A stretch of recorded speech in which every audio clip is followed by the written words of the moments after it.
Bismillahirrahmanirrahim. Assalamualaikum warahmatullahi wabarakatuh. Allahumma sholli ala Muhammad wa ali Muhammad. Selamat berjumpa kembali dengan seri mata kuliah Filsafat Timur. Dan di sesi yang ke-11 ini kita akan membincangkan filsafat atau ajaran agama Zen yang kita kenal saat ini berkembang pesat, banyak diikuti oleh Jepang, di Cina, kawasan timur Asia, dan juga semakin populer di kalangan orang-orang Barat. Tapi sebenarnya Zen itu awalnya adalah sekte dalam agama Buddha ya. Zen adalah salah satu aliran dalam agama Buddha, sekte Mahayana. Dan Zen adalah penamaan orang Jepang atas istilah bahasa Mandarin Chan ya. Di bahasa lain istilah yang dipakai adalah Jhana bahasa Pali, kemudian ada Dhyana bahasa Sanskerta, Tien bahasa Vietnam, dan Seon bahasa Korea.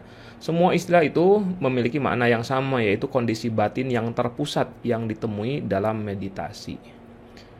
Jadi kalau agama Buddha itu dinisbahkan kepada tokoh, kemudian kalau Hindu itu dinisbahkan kepada tempat, kalau Tao yang sudah kita bahas itu dinisbahkan kepada jenis ajarannya. Nah kalau Zen, nah di sini apa? Kalau Zen itu dinisbahkan kepada situasi kejiwaan di saat manusia sedang melakukan meditasi cara Buddha. Ini apa hubungannya dengan Buddha? Kita lihat ketika datang ke Cina dari India pada sekitar abad ke-6 Masehi, ajaran Buddha awalnya disesuaikan dengan budaya dan pemahaman Cina, sehingga terkena pengaruh Konfusianisme dan Taoisme. Jadi ketika Buddha datang ke Cina, sudah ada nih dua filsafat atau ajaran yang berkembang di Cina, yaitu Konfusianisme dan Taoisme, dan ini sudah kita bahas ya pada sesi sebelumnya. Nah, para penganut Taoisme yang sangat percaya tentang konsep penyatuan dengan alam melihat bagaimana meditasi dalam Buddhisme bisa menjadi jalan terbaik untuk menyatu dengan alam dan pasrah kepada jalan kehidupan atau Tao. Mereka, para pengikut Tao itu juga memandang Buddha sebagai orang asing abadi yang telah mencapai beberapa bentuk abadi dari Daois. Nah, kita pernah bahas ya tentang Daois, tentang Tao itu seperti apa. Nah, dengan dasar sejarah seperti itu, para peneliti meyakini bahwa umat Buddha pertama yang direkrut di Cina adalah orang-orang Tao, dan jadilah Zen Buddhisme. Nah, sebagian menyatakan bahwa Zen adalah ajaran campuran antara Buddhisme Mahayana dengan Taoisme. Dari Cina, Zen kemudian menyebar ke Korea dan Jepang, dan lebih populer di Jepang saat ini, dan menjadi sangat populer di Barat sejak pertengahan abad ke-20. Ya. Kemudian kita lihat bahwa ini yang menarik dari Zen ini mirip-mirip dengan tasawuf dan irfan ya yang di dalam Islam. Bahwa banyak penstudi filsafat timur yang sampai kepada kesimpulan bahwa Zen adalah ajaran agama yang sangat mudah disalahfahami. Hal ini terjadi karena Zen adalah sesuatu yang dilakukan seseorang, dipraktekkan secara langsung.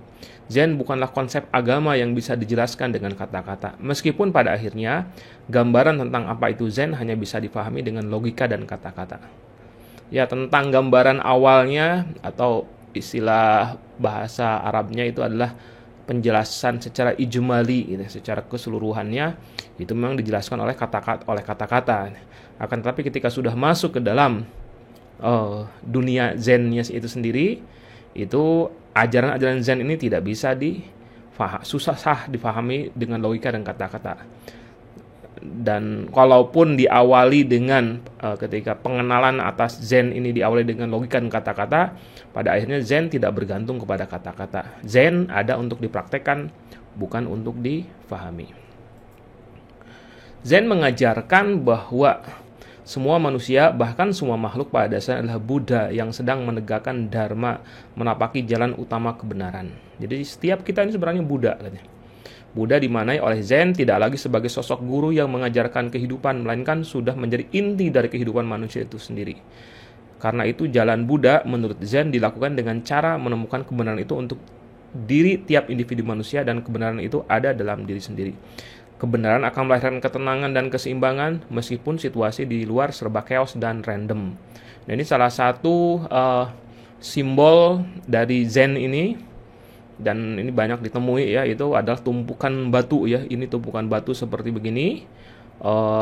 Batu ditumpuk-tumpuk, walaupun dengan tumpukan yang tinggi, akan tetapi tetap dalam keadaan seimbang, dan itu ada secara sekilas seperti sesuatu yang mustahil. Akan tetapi kata Zen, ini tumpukan batu yang bisa tetap tegak dalam keadaan seimbang, tidak sampai runtuh, walaupun batunya itu random. Ya kan, kalau batunya kotak, kalau bata-bata kan gampang ya, bisa dipahami. Tapi ini batunya ini kan tidak beraturan ya, dalam keadaan serba tidak teratur di luar itu, kondisi luarnya itu adalah sesuatu yang sulit untuk bisa difahami. Bagaimana batu itu bisa tetap tegak dalam keadaan bertumpuk, tidak ditempel. Dan itu ada tekniknya, dan teknik salah satu yang harus dilakukan oleh seseorang yang ingin menyusun batu dengan cara semacam ini, itu harus tenang betul, harus betul-betul dalam keadaan tenang, dan melakukannya dengan cara perlahan-lahan dengan fokus ya. Nah, Zen memberikan analogi tentang esensi Buddha ketika dihubungkan dengan manusia dan makhluk lainnya. Dihubungkan itu seperti air dan es. Jadi dikatakan bahwa manusia pada dasarnya adalah Buddha. Nah, ini juga dihubungkan analoginya dengan air dengan es. Dikatakan bahwa esensi es adalah air karena es adalah air yang membeku. Karena es pada dasarnya adalah air, maka tak ada es jika tak ada air. Terkenal ucapan Hakuin Ekaku, salah seorang pemikir Zen asal Jepang, bahwa semua makhluk pada dasarnya adalah Buddha. Karena es pada dasarnya adalah air. Selain air tidak ada es, selain makhluk tidak ada Buddha. Zen mengajarkan kepada manusia untuk hanya menengok ke dalam diri sendiri. Inner itu sangat betul-betul sering disampaikan. Inner peace gitu, kedamaian di dalam gitu. Itu muncul dalam ajaran Zen, sangat sering muncul istilah ini. Sering menengok ke dalam diri sendiri dalam rangka meraih pencerahan. Tidak perlu mencari jawaban di luar diri. Manusia dapat menemukan jawaban di tempat yang sama di mana ia melontarkan pertanyaan. Ketika muncul pertanyaan itu kan muncul dari mana? Dari dalam. Dan jawabannya di mana? Ya di dalam juga. Nah, semua persoalan hidup manusia itu bisa diselesaikan dengan menengok ke dalam jiwa sendiri dan mendapatkan jawabannya di sana, yaitu di dalam diri kita itu. Zen meyakini bahwa kebenaran hidup tidak bisa dipelajari dengan berfilsafat atau berpikir rasional. Kebenaran juga tak bisa diperoleh dengan agama, mulai doktrin-doktrin yang ada di kitab suci hingga ucapan atau upacara atau ibadah atau banyak hal lainnya yang merupakan aspek kehidupan beragama. Sebentar, saya betulkan dulu. Menurut Zen, kebenaran rasional ataupun wahyu hanya bisa berfungsi secara benar jika manusia sebagai penerima kebenaran itu sudah terlebih dahulu melalui langkah pertama yang paling penting, yaitu pengendalian pikiran melalui meditasi dan teknik lain yang melibatkan pikiran dan tubuh. Fase ini akan mengantarkan manusia ke dalam pemikiran logis dan terhindar dari jebakan jaring laba-laba kata-kata.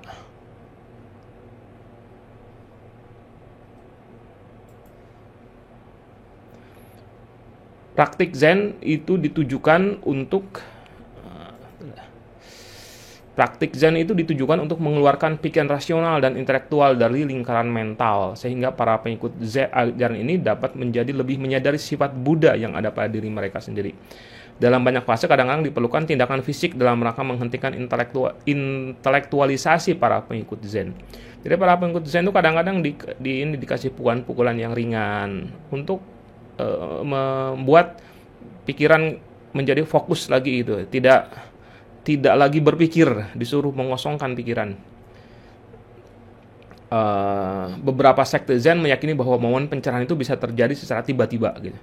Jadi setelah lama tiba-tiba dapat pencerahan, memahami adanya, terasa sekali ada kedamaian dalam diri gitu. Tapi sebagian besar lebih percaya kepada proses yang bertahap. Jadi itu tidak mungkin bisa didapat dengan cara yang tiba-tiba itu. Nah, Zen meyakini adanya 4 kondisi pikiran manusia. Ada yang disebut dengan Shoshin, kemudian Fudoushin, kemudian berikutnya lagi ada yang disebut dengan Mushin dan Zanshin. Nah, apa itu? Zen ya, 4 Shoshin yang pertama itu berarti ada pikiran pemula. Jadi manusia itu awalnya umumnya pikiran orang-orang awam itu adalah pikiran yang ada dalam kondisi Shoshin. Jenis ini ditandai dengan sikap keinginan dan keterbukaan saat memulai usaha. Saat berada dalam kondisi Shoshin, manusia merasa antusias, merasa kreatif dan optimis. Dalam kondisi ini manusia selalu berpikir kapan siap untuk memulai sesuatu yang baru. Manusia bersemangat dan siap melakukannya karena tahu hal ini akan menjadi sesuatu yang hebat buat dirinya gitu. Ini adalah pikiran orang awam yang biasa gitu. Dan kita kalau misalnya dipandang dari sisi ini mungkin termasuk yang ini ya.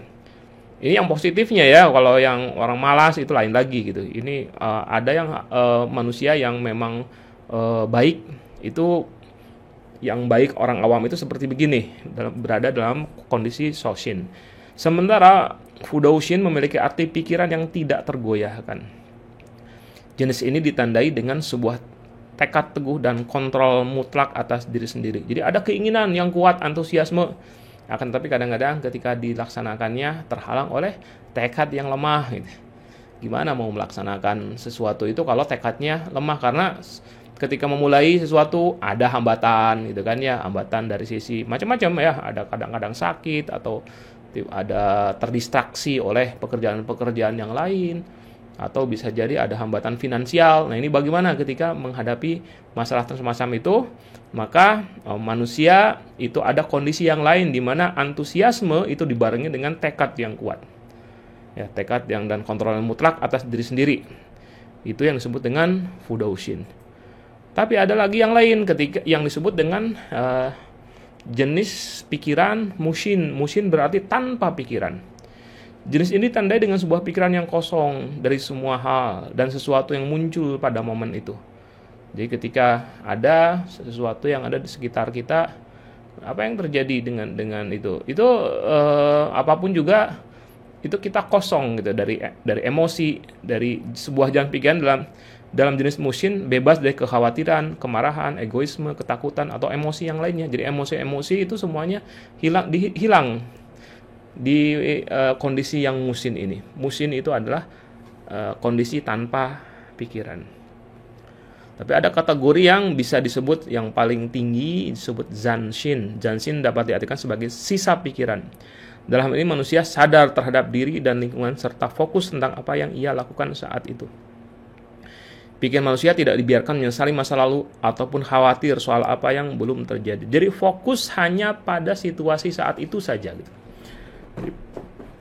Bedanya dengan Mushin itu, kalau Mushin betul-betul dia menjadi orang yang katakanlah mati rasa, mati pikiran gitu.